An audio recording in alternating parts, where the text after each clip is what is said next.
በዋሽንግተን ዲሲና አካባቢው ሀገረ ስብከት የጽርሐ ጽዮን መንፈስ ቅዱስ ቤተክርስቲያንና የምዕራፈ ቅዱሳን ቅድስት አርሴማ አንድነት ገዳም አርሴማ ቅድስት አርሴማ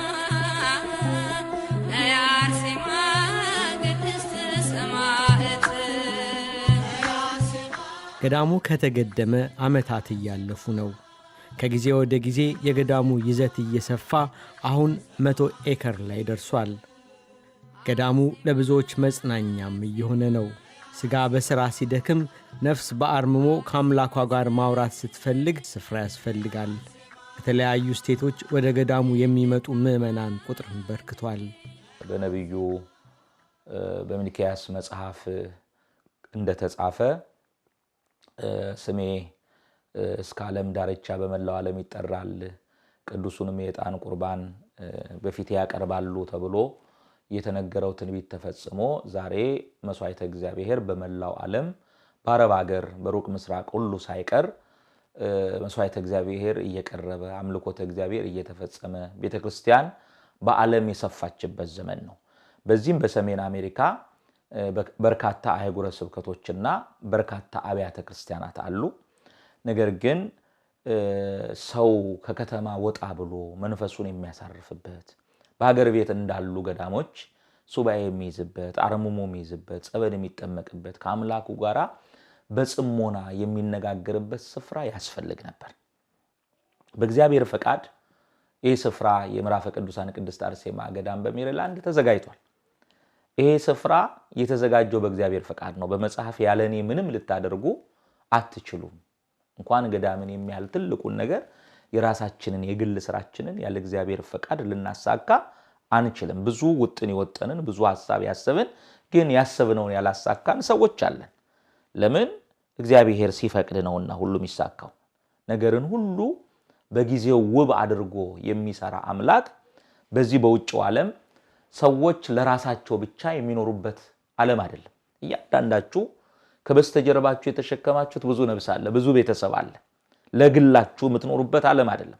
በውጭው ዓለም የሚኖር ሰው ለቤተሰቡ፣ ለጎረቤቱ፣ ለሀገሩ የሚኖር ነውና በስራ ብዛት በኑሮ ጫና ጭንቀት ውስጥ የሚገቡ በአጋንንት ስራት የተያዙ በልዩ ልዩ ደዌ ውስጥ በካንሰር በተለያየ የሚሰቃዩ በሕክምና መፍትሄ ያጡ አንዳንዶች ሀገር ቤት ሄደው ገዳማት አድባራት ላይ ተጠምቀው መፍትሄ አግኝተው ድነው የሚመጡ አሉ።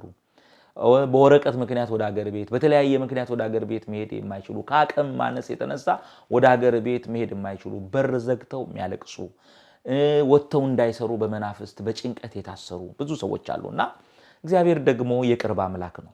ዓለምና መላዋ የእግዚአብሔር ናት። የቀደሙት አባቶቻችን በኢየሩሳሌም በሀገራችን በኢትዮጵያ ብዙ አድባራትን ገዳማትን ገንብተው ሰርተው ጥለውልን አልፈው ዛሬ ትውልድ በነዛ ስፍራዎች እየተጠቀመ ነው። እኛ ደግሞ እግዚአብሔር በዚህ ዘመን ለዚህ ዓለም አሁን ላለንበት ለምዕራቡ ለሰሜን አሜሪካ እኛ የመጀመሪያዎች ነን። ከኛ በኋላ ሁለተኛ ሶስተኛ ትውልድ ይመጣል። ከኛ በኋላ እዚህ ሀገር ተወልደው ለሚያድጉ ለሚመጣው ትውልድ የሚሆን ትልቅ ስፍራ መጽናኛ ከከተማ ወጥቶ ሱባኤ የሚገባበት አርምሞ የሚይዝበት አስፈልጎ ይህ ስፍራ ተዘጋጅቷል። በገዳሙ በየወሩ በስድስተኛው ቀን እንዲሁም በታላላቅ ዓመታዊ ክብረ በዓላት ቅዳሴ ይቀደሳል። ዓመት ሙሉ 365 ቀን ማለዳ ኪዳን ምሽት ሰርክ ጸሎት አለ። ለ3 ወይም ለ7 ቀን ሱባኤ ይዘው በጸሎት በጾም የሚወሰኑ ምዕመናን በጸበል ለመጠመቅ ዓመት ሙሉ በማያቋርጠው ማለዳ ለኪዳን ሰርክ ለጸሎት የሚተጉ ምዕመናን በገዳሙ ጸንተዋል።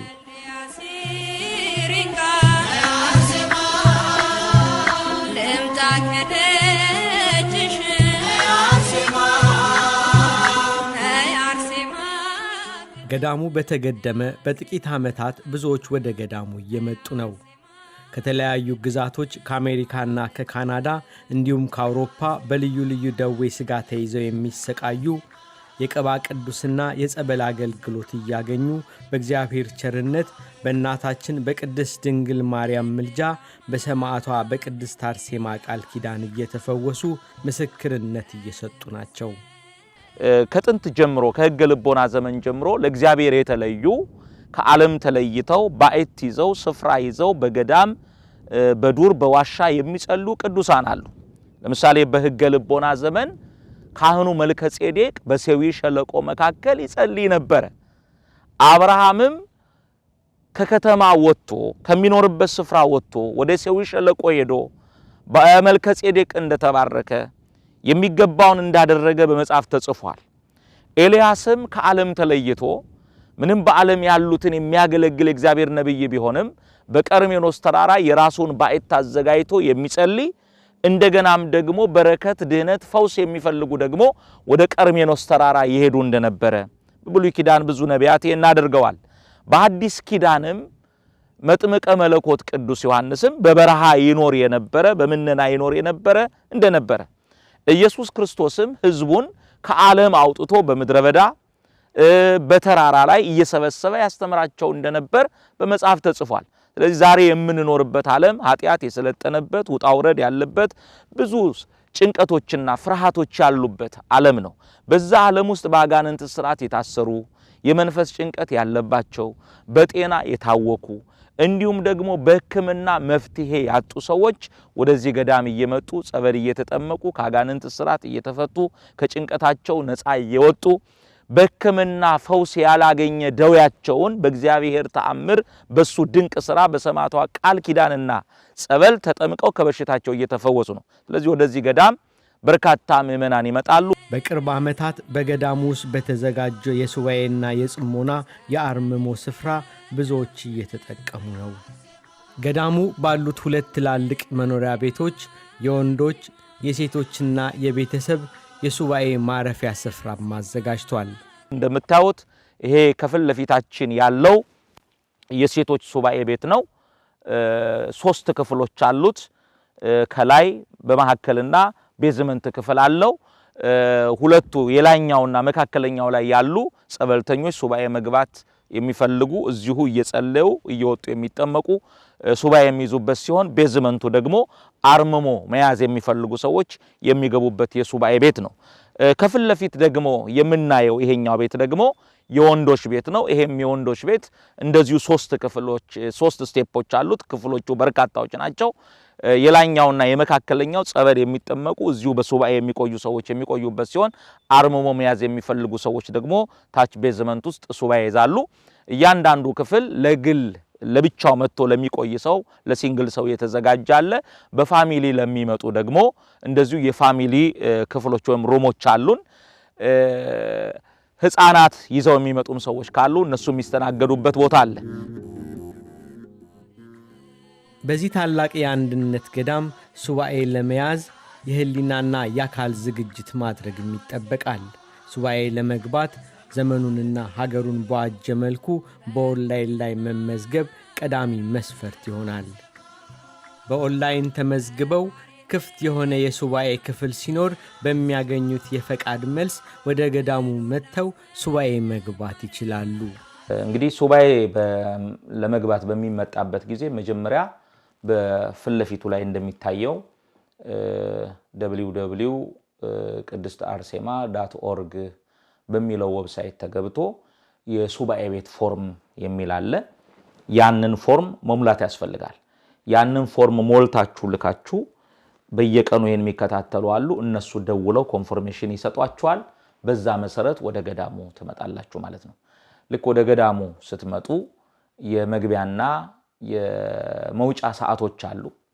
ለምሳሌ ትኬትም ስትቆርጡ ከሌላ ቦታ ከተለያየ ስቴትም ስትመጡ እዚህ ቀን መድረስ አለባችሁ። ጠዋት ከ8 ጀምሮ እስከ ማታ እስከ 5 ብቻ ነው ገዳሙ ሰው የሚቀበለው። አንዳንዴ እኩለ ሌሊት ላይ ምሽት ላይ ተቀበሉን የሚሉ አሉ። በዛ ሰዓት ተቀብሎ ማስተናገድ አይቻልም።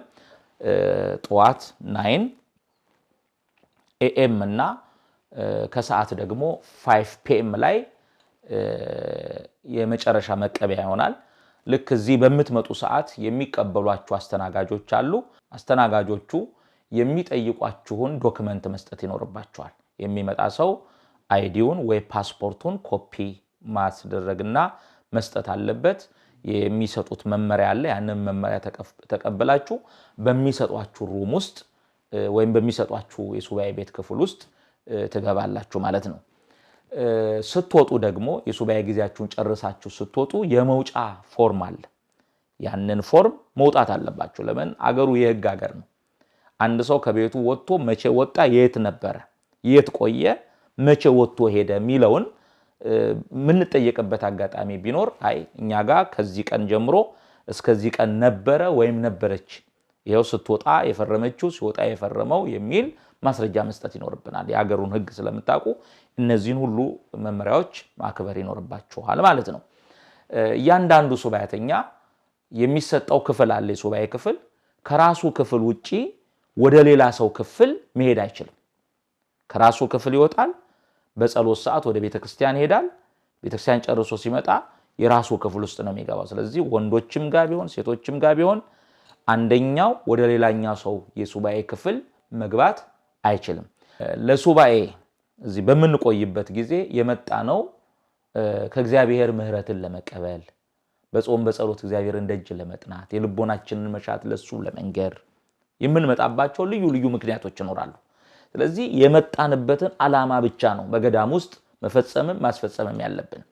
በመተዋወቅ ወይ እዚህ በመተዋወቅ ቁጭ ብሎ ግቢ ውስጥ ረጅም ሰዓት የዓለም ወሬ የግል ወሬ ማውራት በገዳም ውስጥ ፈጽሞ የተከለከለ ነው። የግል ወሬ የዓለም ወሬ ማውራት አይቻልም። ኢንተርኔት መጠቀም፣ ዩቲዩብ መጠቀም፣ ፌስቡክ፣ የትኛውንም ሶሻል ሚዲያ በገዳም ውስጥ መጠቀምና እስቲ ዓለም እንዴት ናት ብሎ መረጃ ማየት አይቻልም። 3 ቀን የሚሆን 7 ቀን ይሄንን ማድረግ አይቻልም። ስልክም መያዝ አይቻልም። አስመዝግቦ መስጠት ነው። ከዛ በኋላ ኢመርጀንሲ ጉዳይ ካለ፣ የሥራ ስልኮች ካሉ፣ ቤተሰብን ማግኘት ካስፈለገ አነጋግሮ እዚህ የሚያስተናግዱትን ሰዎች ስልክ መደወል ፈልጋለሁ ብሎ መደወል ነው የሚቻለው። አንዳንድ ሰዎች ስልክ ለኢመርጀንሲ ይጠቅማቸዋል ብለን ስንሰጥ ስልኩን አግባብ ላልሆነ ነገር የሚጠቀሙ ረጅም ሰዓት ቁጭ ብለው ዓለም ላይ ካለ ሰው ጋራ ወሬ የሚያወሩ አሉ። እንደዚህ አይነት ሐሳብ ካለ እዛው ዓለም ውስጥ ሆኖ ማውራት ነው የሚሻለውና የመጣችሁበትን በአግባቡ ለመፈጸም የትኛውንም በኢንተርኔት የሚታዩ ነገሮችን ሱባኤያችሁን እስከምትጨርሱ ማየት አይቻልም። የሥራ ጉዳይ፣ ቤተሰብ ማግኘት ካለ ደውሎ ያንን ማነጋገር ይቻላል። ሲገባም ደግሞ የአደጋ ጊዜ ተጠሪ አለ። ያ ተጠሪ ከዛ እናንተን የሚፈልግበት አስቸኳይ ጉዳይ ካለ የምትገኙበትን ስልክ ቁጥር ከዚህ ካስተናጋጆቹ ጠይቃችሁ መስጠት ትችላላችሁ። በዛ በኩል ደውሎ እከሌ ሱባኤ ላይ ነው ያለው፣ ኢመርጀንሲ ጉዳይ ያለው ፈልገዋለሁ ብሎ ማግኘት የሚቻል መሆኑን በዚሁ እናሳውቃለን። ሌላው ገዳም ውስጥ በቆይታችሁ ጊዜ ገዳም ለሱባኤ ስትቆዩ አንደኛው ወደ ሌላኛው ክፍል መግባት አይቻልም፣ መገናኘት አይቻልም ብለናል። ነገር ግን ከሱባኤ ቤት ወጣችሁ ወደ ቤተክርስቲያን ስትሄዱ፣ ከቤተክርስቲያን ወጣችሁ ወደ ሱባኤ ቤት ስትመለሱ፣ ማታ ደግሞ እራት በሚበላበት ሰዓት ስትገናኙ ከሃይማኖታዊ ከቆይታ ከመንፈሳዊ ነገር ውጪ የሃይማኖት ክርክርን እንደገና ደግሞ የፖለቲካ ልዩነቶችን አንስቶ ገዳም ውስጥ መነጋገር፣ መወያየት፣ መጨቃጨቅ በገዳሙ ስርዓት የተከለከለ መሆኑን በዚሁ እናሳስባለን። የኢትዮጵያ ኦርቶዶክስ ተዋሕዶ ቤተክርስቲያን የራሷ ሕግ አላት፣ የራሷ ስርዓት አላት፣ የራሷ ትውፊት አላት። የምዕራፈ ቅዱሳን ቅድስት አርሴማ ገዳምም ያንን ትውፊትና ስርዓት ጠብቃ ቀኖናን የምትፈጽም ስርዓቷን የምትፈጽም የምታከናውን ገዳም ናት። ነገር ግን በአገራችን የተለያዩ ገዳማት የየራሳቸው ስሪቶች አሏቸው፣ የየራሳቸው ስርዓቶች አሏቸው። እንደዛ ሁሉ የቅድስት አርሴማም ገዳም የራሱ ስርዓት አለው። ከዛ ስርዓት ውጪ በጻድቃኔ ማርያም ይሄ ነው የሚደረገው፣ በስሪንቃ ይሄ ነው የሚደረገው፣ በይርጋለም ይሄ ነው የሚደረገው፣ በዚህኛ ቦታ ይሄ ነው የሚደረገው፣ ለምን ይሄ አልሆነም የሚል የሐሳብ ልዩነት የሚያነሱ የሚጨቃጨቁ ሰዎች አሉ። ምናልባት ገዳሙ እንዲኖረው በቀናነት በበጎነት ገዳሙ እንዲኖረው የሚፈልግ ነገር ካለ በአስተያየት መስጫው ላይ ስትወጡ አስተያየታችሁን ይሄ ነገር ቢኖር ይሄ ነገር ባይኖር ብላችሁ ሰጣችሁ መሄድ ትችላላችሁ። ከዛ ውጪ ግን ለሱባኤ በመጣችሁበት ይሄ እንደዚሁን ብሎ ገዳሙ ከያዘው ከራሱ ስርዓት ውጪ ሌሎች ስርዓቶች ለምን አልተደረጉም ለምን አይደረጉም የሚል ውዝግብ ማንሳት በገዳሙ ስርዓት የተከለከለ ነው። አስተያየት መስጠት ግን ይቻላል። እሱም በአስተያየት መስጫው ወይም ልትወጡ ስትሉ ለአባቶች ሐሳብ መስጠት ይቻላል። ይሄ ነው። ከዛ ውጪ ገዳሙ ከደነገገው ስርዓት ውጪ ሌላ እንግዳ ነገር በዚህ ቦታ ላይ ማምጣት የተከለከለ ነው። እንደገና ደግሞ ካለው ወቅታዊ ሁኔታ አንፃር ገዳሙ ያወጣው ደህንነትን መጠበቅ፣ ለምሳሌ የኮቪድ በሽታ በዓለማችን ላይ ተከስቷል። ከዛ ጋር ተያይዞ ዓለም አቀፍ ስርዓቶች ህጎች አሉ የጤና ተቋማት የሚያወጡት መስፈርቶች አሉ እነዛን መስፈርቶች ማሟላት መጠበቅ ተገቢ ነው ለምሳሌ ገዳሙ የተለያዩ ክፍሎችን አዘጋጅቷል ከአንድ ቤተሰብ ለመጡ ሰዎች ነው አንድ ክፍል ውስጥ የሚሰጠው ከዛ ውጪ ብቻውን የሚመጣ ሰው ለብቻው ነው ሩም የሚሰጠው ክፍል የሚሰጠው ማለት ነው ከተለያየ ቦታ የሚመጡ ሰዎችን አንድ ላይ አንድ ክፍል ውስጥ ሱባኤ ቤት ውስጥ የማናስቀምጥ መሆኑን ይሄን እንድታውቁ ነው ሌላው ወደ ገዳሙ ስትመጡ ማድረግ ያለባችሁ ለምሳሌ ባልና ሚስት እህትና ወንድም ቤተሰብ የሆኑ ወንዶችም ሴቶችም ይመጣሉ ማወቅ ያለባችሁ አባትና ልጅ ለአቅመ አዳም ለአቅመ ሔዋን የደረሱ ልጆች ይዘው ይመጣሉና ወንድ ከሆነ ከወንዶች ጋራ ሴቶች ደግሞ በሴቶች አይ ሚስቴ ናት እኔ አብሬ ልሁን የሚባል ነገር በገዳም ውስጥ የለም የሴቶች ሱባኤ ቤት እንዳየነው ለብቻው አለ የወንዶች ሱባኤ ቤት ደግሞ ለብቻው አለ ስለዚህ ወንዶቹ በወንዶች ቤት ሴቶቹ ደግሞ በሴቶች ቤት ውስጥ ነው የምትሆኑት ሌላው ሱባኤ በመንገባበት ጊዜ ወንዶችም በወንዶች ሩም ሴቶችም በሴቶች ሩም ሆነን ጸሎት ስንጸልይ አብሮን ክፍል ውስጥ ያለ ሰው ሊኖር ይችላል ወይም ደግሞ ሌላኛው ክፍል ውስጥ ያለ ሰው እንዳይረበሽ ጸሎት ምን ጸልዮ ከማህበር ጸሎት ውጪ ሁሉም ድምጹን ሳያሰማ በለሆሳስ ነው መጸለይ የሚኖርበት ህፃናት ይዛችሁ መጣችሁ ለህፃናት የሚሰጥ ክፍል ውስጥ ደግሞ ስትገቡ እነዛ ይዛችሁ የመጣችሁት ህፃናት ሌሎች ሱባኤተኞችን በመሯሯጥ በመጮህ በመረበሽ እንዳያውኩ ጥንቃቄ ማድረግ እንደሚገባም በዚሁ እናሳስባለን ነያርሴማ ቅድስት ነያርሴማ ነያርሴማ ቅድስት ሰማዕት ነያርሴማ ቅድስት ነያርሴማ ነያርሴማ ቅድስት ሰማዕት አርሴማ አርሴማ ነያርሴማ አርሴማ ስልሽ ነያርሴማ እንድታማልጂ ነያርሴማ ከአምላክ ፈቃድ ገዳም ለሱባኤ የሚመጣ ሰው አርምሞ ከሚይዝ ሰው በስተቀር ሱባኤ ላይ ሆኖ እየተመላለሰ ጸበል የሚጠመቅ ተጠማቂ ገዳሙ የተለያዩ የበረከት ስራዎች ይኖሩታል ግቢ ውስጥ አንደኛ ሱባኤ ያዛችሁበትን ክፍል የምትጠቀሙበትን መታጠቢያ ቤት ደጁን ውስጡን በቆያችሁበት ቆይታ ከጸሎት ቅዱሳት መጻሕፍትን ከማንበብ ከስግደት ከጾም የተረፋችሁን ሰዓት እነዛን የበረከት ስራዎች በመስራት ማሳለፍ ይኖርባቸዋል ማለት ነው አስተባባሪዎቹ ገዳም ውስጥ እንዲህ አይነት የሚሰራ ስራ አለ ቤተክርስቲያኑን ውስጥ እናጸዳለን ደጁን እናጸዳለን ይሄንን እንሰራለን ይሄንን እናደርጋለን ብለው ሐሳብ ሲሰጡ አንዱ መታዘዝ ከሰነፎች መስዋዕት የበለጠ ተቀባይነት እንዳለው መጽሐፍ ስለሚናገር ከሰነፎችም መስዋዕት መታዘዝ ስለሚበልጥ ታዛችሁ የምትጠቀሙበትን ሱባኤ ክፍል የምትጠቀሙበትን መታጠቢያ ቤት እነዚህን ማጽዳትና ሌሎች የበረከት ስራዎች ላይ መሳተፍ ይኖርባቸዋል ሜሪላንድ በሚገኘው በዚህ ቅድስት አርሴማ አንድነት ገዳም በሱስ የተያዙ ሰዎች በገዳሙ እንዲሰነብቱና የጸሎት የምክርና የትምህርት እንዲሁም የጸበል አገልግሎት እንዲያገኙ እየተጠመቁና እየጸለዩ ከሱሳቸው እንዲያገግሙም እየሆነ ነው በገዳሙ ውስጥ በመምህራነ ወንጌል የምክር የንስሐ የጋብቻና የቁርባን ትምህርትም ይሰጣል የቄደር የክርስትናና የጋብቻ አገልግሎትም አለ በገዳሙ ለሚሰጡ ማንኛውም አይነት መንፈሳዊ አገልግሎት ገዳሙ ምንም አይነት ክፍያ አይጠይቅም በዚህ ገዳም ውስጥ የትኛው መንፈሳዊ አገልግሎት ለምሳሌ ነፍስ ይማር ሰው ሞቶ በጸሎት እንዲታሰብ ተፈልጎ ይሆናል ክርስትና ማስነሳት ተፈልጎ ይሆናል ስርዓተ ቁርባን ስርዓተ ተክሊል ጋብቻ ተፈጽሞ ይሆናል የትኛውንም መንፈሳዊ አገልግሎት እንዲሰጥ በገዳም ውስጥ ሱባኤም ለመግባት 7 ቀንም ቆዩ 14 ቀንም ቆዩ 3 ቀንም ቆዩ ሱባኤ ለመግባት በገዳም ውስጥ ምንም አይነት ክፍያ የማይከፈል መሆኑን ይሄንን እንድታውቁ ገዳሙ ማሳሰብ ይፈልጋል ምን ማለት ነው ለሱባኤ ቤት ይሄንን ክፈሉ ለክርስትና ይሄንን ክፈሉ ለቁርባን ይሄንን ክፈሉ ለተክሊል ይሄን ክፈሉ የሚባል ክፍያ የለም እያንዳንዱ ሰው የወደደውን በልግስና ይስጥ ተብሎ በመጽሐፍ እንደተጻፈ እናንተ ገዳሙ አዲስ ገዳም ነው የሚሰራቸው የሚያስገነባቸው የሚያሟላቸው በጣም በርካታ ነገሮች ስላሉ አቅማችሁ የፈቀደውን በልግስና ማድረግ የምትፈልጉትን በጸሎት አስቡኝ ይሄ አገልግሎት ተፈጽሞልኛል ደስ ስላለኝ በፍላጎቴ ይሄን አድርጋለሁ ማለት ትችላላችሁ። ከዛ ውጭ ግን ለየትኛው አገልግሎት የሚከፈል ክፍያ አለመኖሩን ገዳሙ ያሳስባል ማለት ነው። በልግስና እናንተ የወደዳችሁትን ለገዳሙ ስትሰጡ ደግሞ ገዳሙ የገንዘብ መቀበያ ስርዓቶች አሉት። በክሬዲት ካርድ በቼክ ጽፋችሁ በገዳሙ ስም በቼክ ጽፋችሁ ወይም ደግሞ በክሬዲት ካርድ መስጠት ትችላላችሁ። በካሽ የሚሰጥ ስጦታ ንዋያተ ቅድሳቱም ውስጥ ይሁን እንዲሁ የሚያስተናብሩ ሰዎች የሚቀበሉበት ደረሰኝ አለ። በዛ ደረሰኝ ነው የምታስገቡት።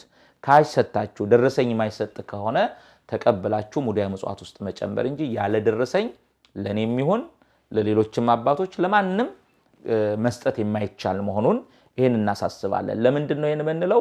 እናንተ የምትሰጡት ገንዘብ ላሰባችሁለት ዓላማ በአግባቡ እንዲውል ጥንቃቄ ለማድረግ ነው። ሌላውንም ተቀባዩንም ፈተና ላይ ላለመጣል ለየትኛውም ሰው ገዳሙ ስለምታገኙት ስትሰጡ በደረሰኝ ነው የምትሰጡት። በክሬዲትና በቼክ ከሰጣችሁ ደረሰኝ አለመቀበል መብታችሁ ነው። በካሽ ከሰጣችሁ ግን ደረሰኝ ከሌለ ደግሞ ራሳችሁ ሙዳየ ምጽዋት ውስጥ መክተት ይሄንን እንድታደርጉ ነው። አርሴማ ስልሽ እንድታማልጅ ከአምላክ ፈጣሪሽ በደልች ይህ የገዳሙ አገልግሎት ሰፍቶ በሀገር ቤት ከኢትዮጵያ ኦርቶዶክስ ተዋሕዶ ቤተክርስቲያን ብዙሃን መገናኛ ድርጅት ፍቃድ በማግኘት ከቤተ ክርስቲያኒቱ ቴሌቪዥን የአየር ሰዓት በመጋራት የቤተ ክርስቲያንን የወንጌል አገልግሎት በማገዝ ላይ ይገኛል። ይህንንና ሌሎችንም መንፈሳዊ አገልግሎቶችን ለመፈጸም በቅርቡ በሀገር ቤት የገዳሙ ተወካይ ኮሚቴዎችን እንዲሁም መንፈሳዊ አገልግሎት የሚካሄድባቸው የጽሕፈት ቤትና የስቱዲዮ ግንባታም አካሂዷል።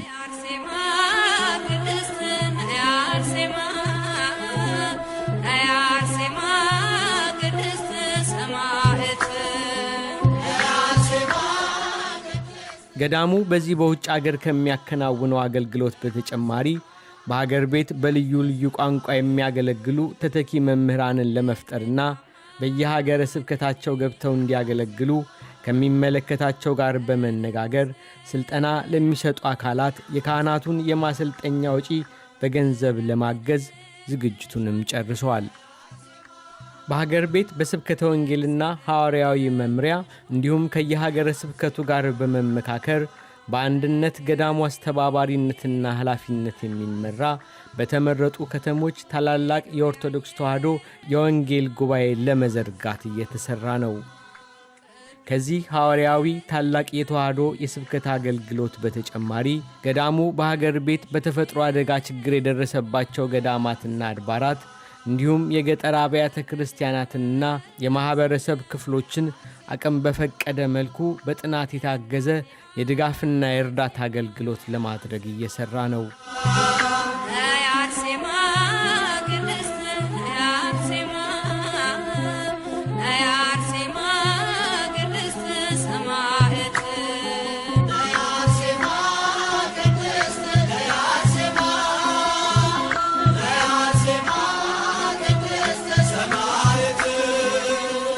የቅድስት አርሴማ አንድነት ገዳም በሀገር ቤት እነዚህን ሥራዎች እያከናወነ በውጭ ገዳሙ በሚገኝበት በሜሪላንድ ግዛት ደግሞ በገዳሙ የአዛውንቶች መጦሪያና መኖሪያ የአዛውንቶች አነስተኛ የሕክምና ማዕከል ሊያስገነባ በዝግጅት ላይ ነው።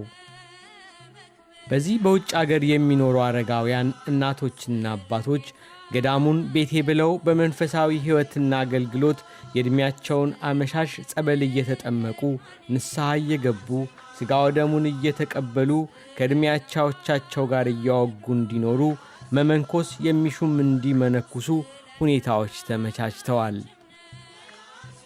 ገዳሙ በመጪው ጊዜያት በዚህ በውጭ አገር የተወለዱ ልጆች ቅዳሜና እሁድ እንዲሁም በበጋው ወራት በገዳሙ እየተመላለሱ ወይንም እየቆዩ በአብነት መምህራን የሚማሩበት አዳሪና ተመላላሽ ትምህርት ቤቶችም ይገነባሉ። በመጪው ጊዜያት በገዳሙ በዚህ በውጭ አገር ኢትዮጵያውያን በሞት ሲለዩ ሥጋቸው የሚያርፍበት የመቃብር ስፍራ ይገነባል። በዚህ ሰፊ ገዳም የኢትዮጵያ ኦርቶዶክስ ተዋሕዶ ቤተ ክርስቲያንን የሚገልጽ ቋሚ ሚዚየምና ኤግዚቢሽን ማዕከል፣ የገዳማት መታሰቢያ ስፍራ፣ የቅዱሳት መጻሕፍትና የታሪክ ሰነዶች የሚገኝበት መዘክርና ቤተ መጻሕፍት ይገነባል።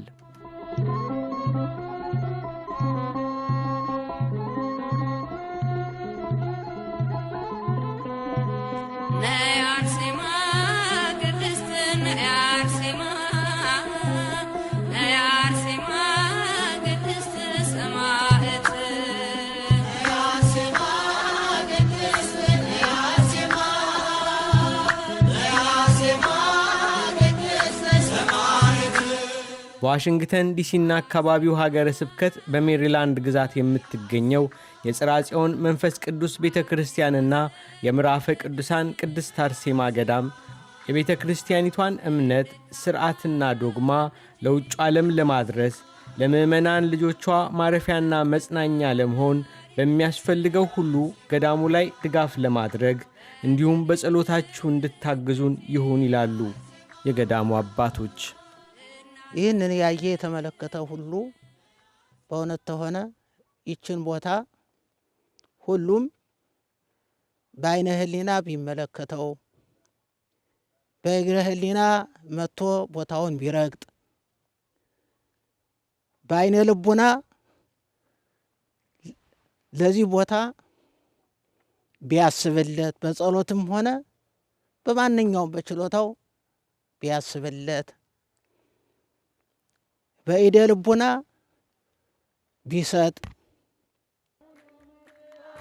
ይህንን መልእክትን አስተላልፋለሁ።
ቤተ ክርስቲያን